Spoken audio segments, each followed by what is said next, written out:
Hvordan er det at være lærling hos MVZ? Jamen, det er mega fedt at være lærling i MVZ, fordi vi har en masse gode svende, og de er rigtig gode til at lære fra sig. Og ja. Hvilket grundforløb går du på? Jeg er faktisk lige blevet færdig med hovedforløb 1, og så næste gang skal jeg så til hovedforløb 2. Hvor lang tid har du været hos MVZ? Jeg har været i MVZ i lidt over et halvandet år eller sådan noget. Hvor har du været henne, og hvad har du lavet i løbet af din halvanden år som lærling?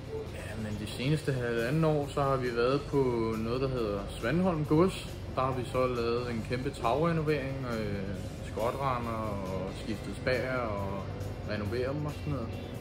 Så derefter så har jeg været ude ved noget, der hedder Gammel Dok inde ved Strandgade 7-2B. Der har vi så lavet renoveringer af kviste og zinkviste og alt muligt, og lavet vinduer og sådan noget. Og så nu står jeg så her i Roskilde og skal til at lave spær og sådan noget. Hvad går I og laver deroppe? Jamen, her i Gartnerhuset, så har vi jo lavet spær og sådan noget med tarpsamlinger og tarpet det og sådan noget. Her har vi så et tarp, der skal så ned i et tarphul senere hen.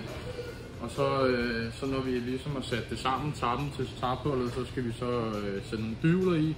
Og det er ligesom for, at det bliver sat fast sammen, ikke?